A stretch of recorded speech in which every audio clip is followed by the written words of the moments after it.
Welcome everyone to another edition of Play It Through, and on this edition it's Kid Klown in Nightmare World, brought to us by Kemco. This was the game that was released in Japan as a Mickey Mouse title, but when released in North America, since Kemco couldn't get the rights to Mickey Mouse here, they ended up making the Kid Klown game, and there was actually several Kid Klown games, though I don't think all of them are connected to one another. As we begin the game, we'll get our opening storyline before we go into level number 1.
At its core, Kid Klown is a classic style of platformer. You actually can use balloons, though, as your weapon, which also make you float when you jump.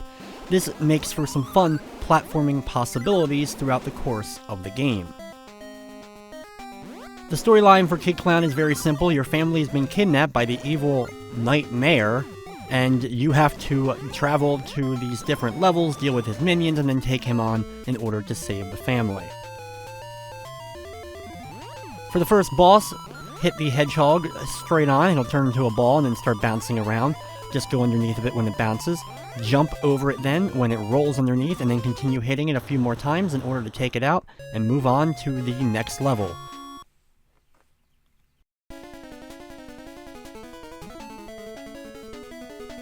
After every one of the levels, if you've earned any chances, which you more than likely will earn a few, you get to play this minigame where you get to shoot balloons at targets. If you hit the target, you get whatever item you ended up landing on.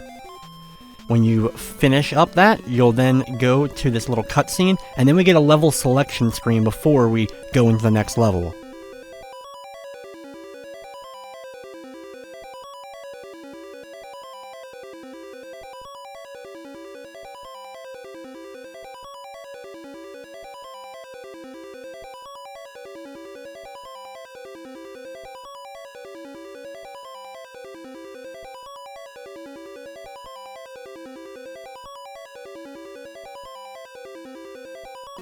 You can complete the levels in any order you like, but I'll just be going in direct order, starting with stage number 1 and then working our way counterclockwise around the locations. As we begin the first level here, we're going to head over to the right side. Be careful jumping over the piranha plant trying to grab a hold of you. Some enemies, when you hit them, they may swallow or they may start bouncing the balloon. When that happens, they're distracted, and you can hit them again with a second balloon and take them out that way. Fall down the waterfall down here, and you'll move to the next screen.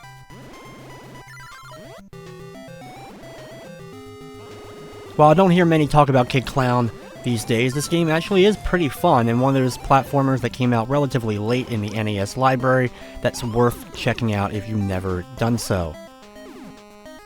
The balloon mechanic works really well, firing the balloon in all the different directions, up, down, and diagonally, as well as you can throw it on the ground and bounce off the balloon as well to get up to higher spaces.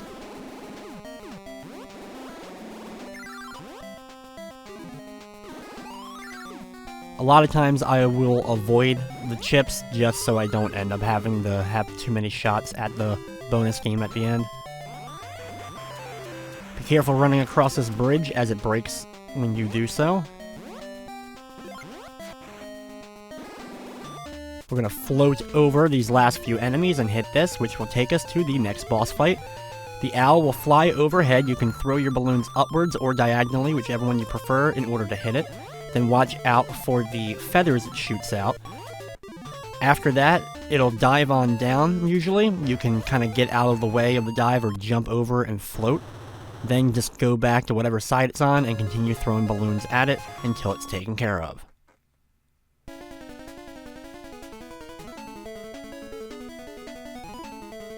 Usually, if I do have any chances at all, the only thing I'll go after is some extra health, just to replenish whatever I've lost during the previous level, since your health doesn't auto-regenerate between the levels.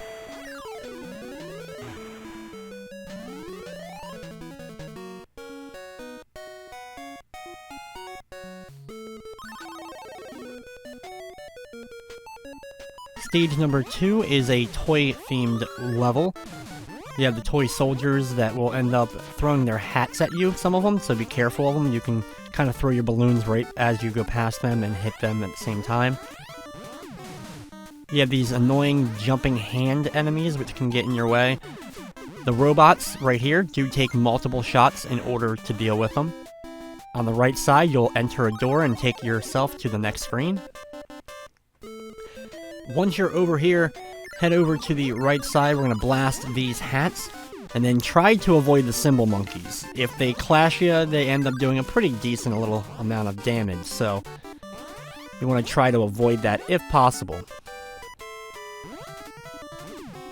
The cannons here move relatively slow. They do fire at you, but you usually can get past them before they get too much firepower out. Take the upper path here. You got to be very careful not to fall through the gap. You can see clearly the white blocks representing the open block spaces. Head down here and go through the door to enter into the next space. And here we have an auto-scrolling area. Thankfully there's not too many of these in the game, so you have to move upwards. Carefully do so, watching out for a few enemies, some of which will be pointed the other direction, like that robot, so you can just hit them from behind.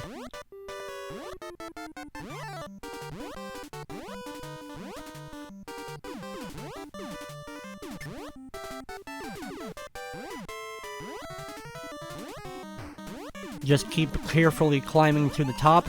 Not a whole lot going on for part of it, and you'll reach the door at the top after a few more enemies.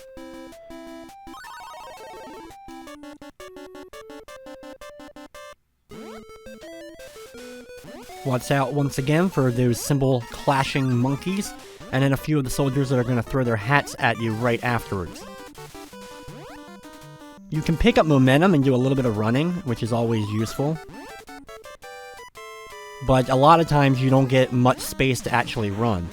Right here I'm going to drop the balloon and bounce off of it in order to get up here. And then bounce off of the trampoline and over to the right side and head through this door. Right away, we're going to jump up and attack the angler fish right here. You can obviously tell where you're going first. Once you destroy that, we can then aim at the mouth of the fish. Watch out for the smaller fish going around. You can hit them as well, but usually I just focus on the main boss itself. Thankfully, the fish move relatively slowly. They may hit you once or twice, but usually hanging near the bottom, they don't do too much to me, and I can take down the fish and move on to the next level.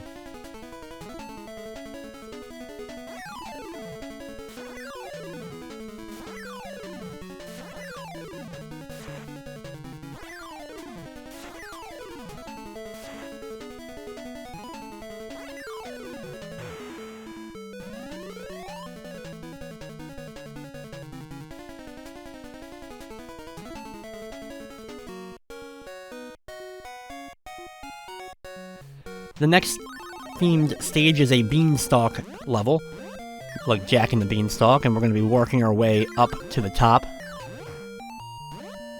A couple of praying mantis enemies near the very beginning. They blend in a little bit with the stalks, so you got to be careful of them. The other ones, a lot of them will be on clouds and such, like that one down there, so you could see easily that that one was coming up.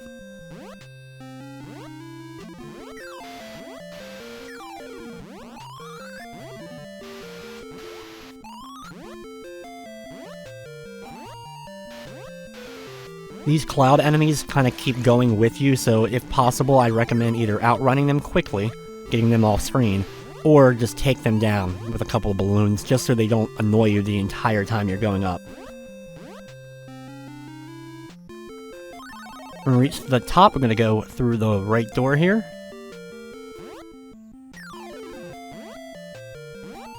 Be careful of these blocks down here, they will break as soon as you end up landing on them. So make sure you run quickly.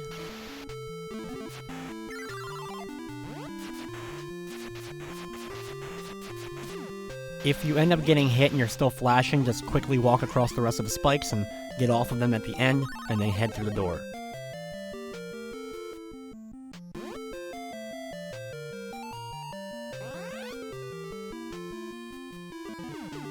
This is a little mini boss, just kind of moves back and forth and jumps over you. Just keep on hitting it until it's taken care of. Not too difficult of a fight, but... Next up, start heading back up some more giant beanstalk. Here you can hold a balloon and use the jet stream to boost yourself up.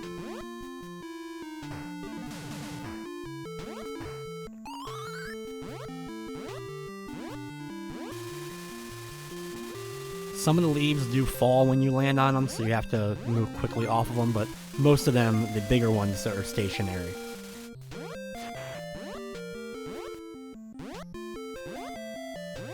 Some of the leaves also you can't even actually stand on, so you have to just keep moving.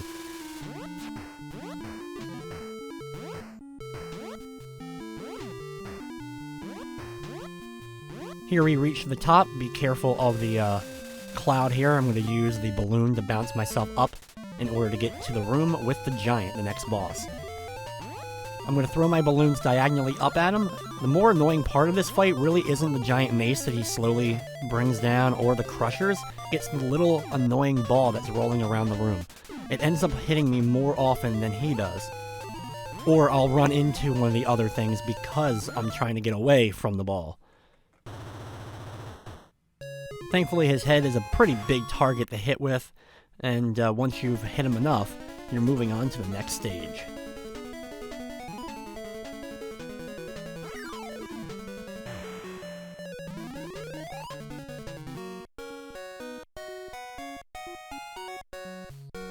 Level number 4 is an ice-themed level. Every classic platformer needs an ice level.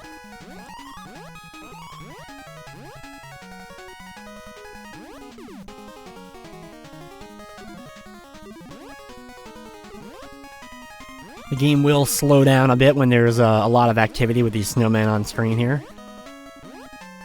Just a little, though. For the most part, the game handles pretty well.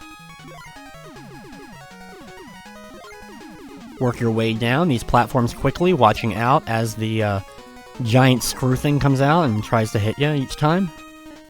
It's not as difficult as Quick Man stage from Mega Man 2.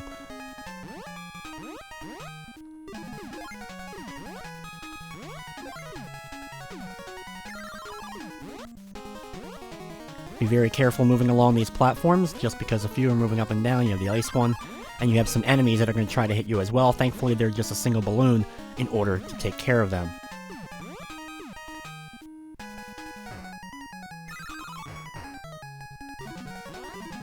When you reach the end, take the big snowman out. Watch out for his earthquake and little snowflakes that are coming at you. Just a little mini boss that you got to deal with, similar to what we did in the last level. Head through the door, and you'll get an invulnerability for a little bit of time. We're going to run through the next few enemies while we quickly get off of this platform before it falls completely away. Then just keep running all the way over these and to the door.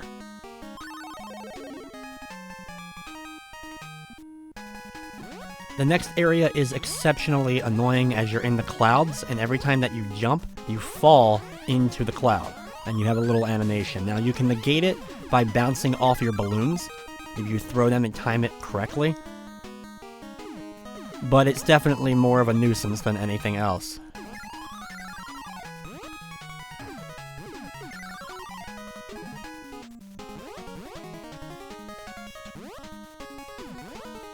Thankfully, the area, though, isn't particularly long, and we make it to the next door. Here it's time for the next boss fight.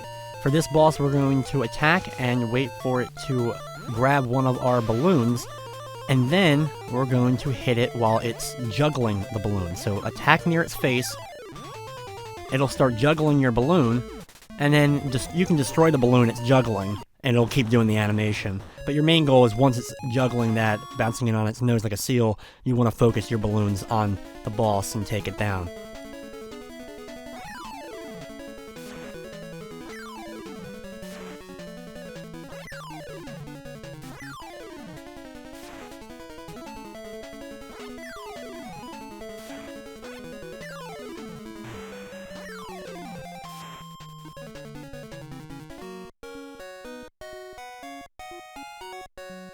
Next up is Stage 5, the last of the selectable, choosable levels, and then we have the final stage of the game.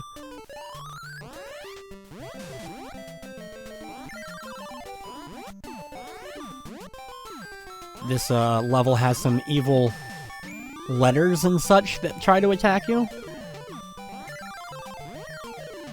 as well as other various food items, as it is a food-based themed level.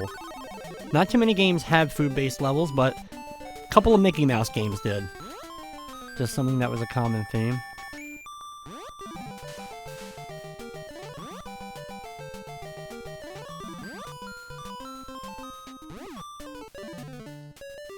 Some of the letters will grow in size when you get near them. A lot of times I just avoid them jumping over them.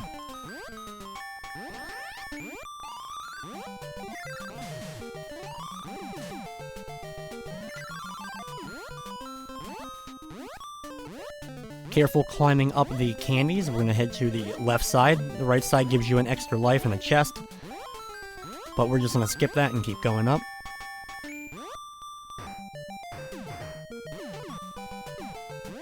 Make short little jumps here on that one and then keep going to the right in order to then go down here.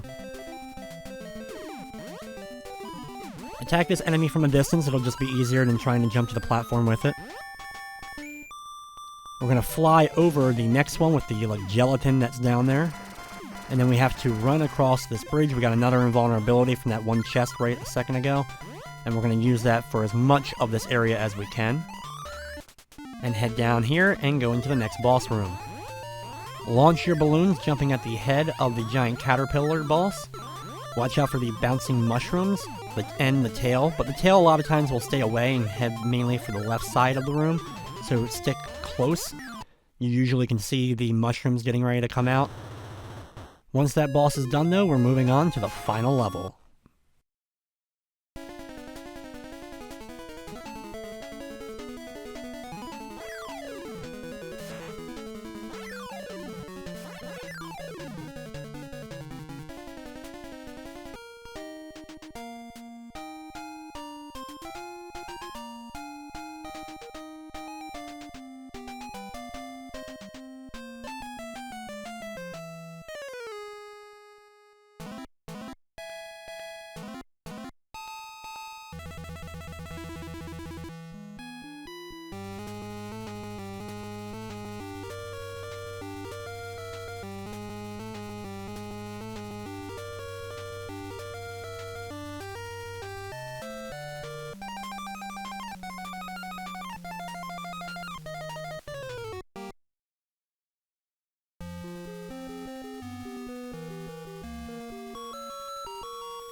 The final level has a few maze-like elements to it, but we'll get through it pretty quickly. If you go through a lot of the wrong doors during the course of this, you end up leading yourself to a rematch against one of the game's bosses, including that door I just passed there. It's not something you have to do. You don't get anything extra rewarded to you or anything like that, so there's no point in doing them. It's more of a punishment in case you chose the wrong door.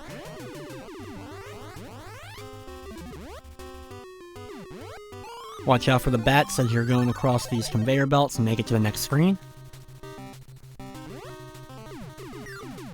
From there, head over to the left and you'll find a little elevator that'll take you up to the next area. I recommend taking down these clowns from the ground before you attempt to start climbing.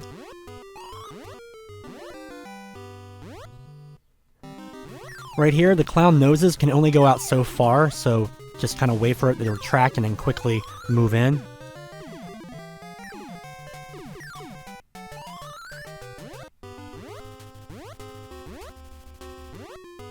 Start working your way up these platforms, watching out for the giant gears as you do so.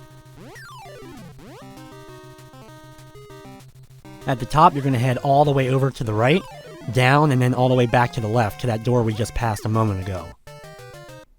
Not too difficult of an area though. Once you're down here, there's no enemies really. Just gotta make the jumps. Don't go too high up or else you'll go back up to the top floor and have to go through. Right here, you have to hit the helmet, and then once it's closed, you have to push it out of the way and go through the next door.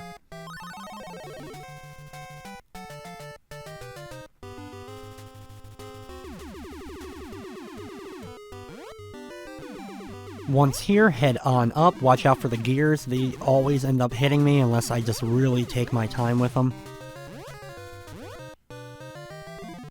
Thankfully, this one rolls off screen for a second so that you can get to the door a little easier.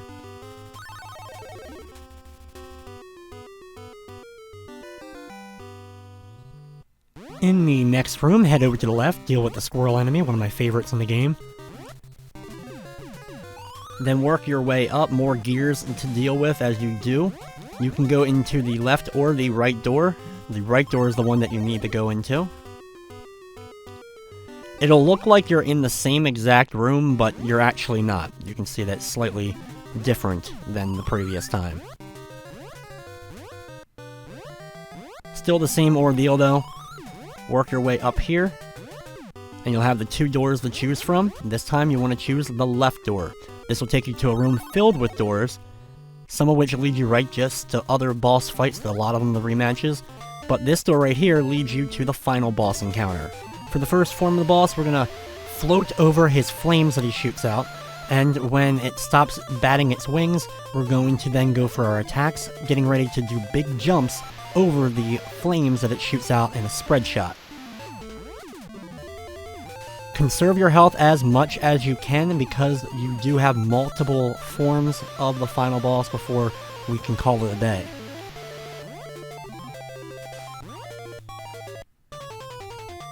Once the first form is taken care of, you get a little line of dialogue here. And the next battle begins. He's going to be stationary in the center here. He has a couple of projectiles he shoots out of his mouth that slowly move around him. Just keep jumping and firing up. If you end up missing or if you hit one of the projectiles, just keep focusing on him.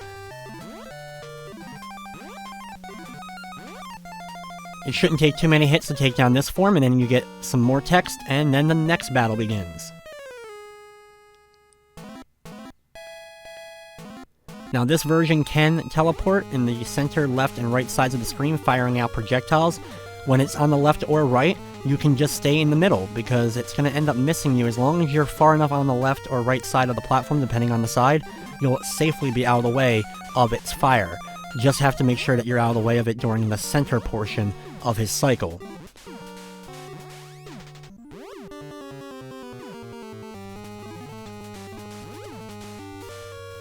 Once that form is done, it's unfortunately still not over yet.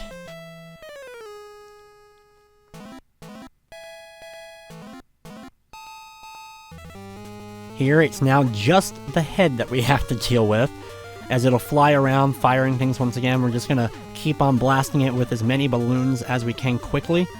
It's not that hard of a final thing here, but still, once he's taken care of, you can sit back and enjoy the ending, the Kid Klown in Nightmare World.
So there you have it, Kid Klown in Nightmare World. If you want to, there is a code to go to a hard mode that they give you at the end of the game, but we're only going to be playing through the game this one time here. It's a fun little platformer that both the Mickey Mouse version and Kid Klown are enjoyable, and I recommend checking it out. There's nothing particularly amazing about it, but if you are a platforming fan like I am, I think you'll like it.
At the end of the credits, you get the Kid Klown presented by Kemco, 1993. They thank us for playing, and then it gives you the hard mode code if you want to put that in and start the game all over again. But with it, we'll wrap up this episode of Play It Through. I'd like to thank you for watching, and of course, I hope you enjoyed.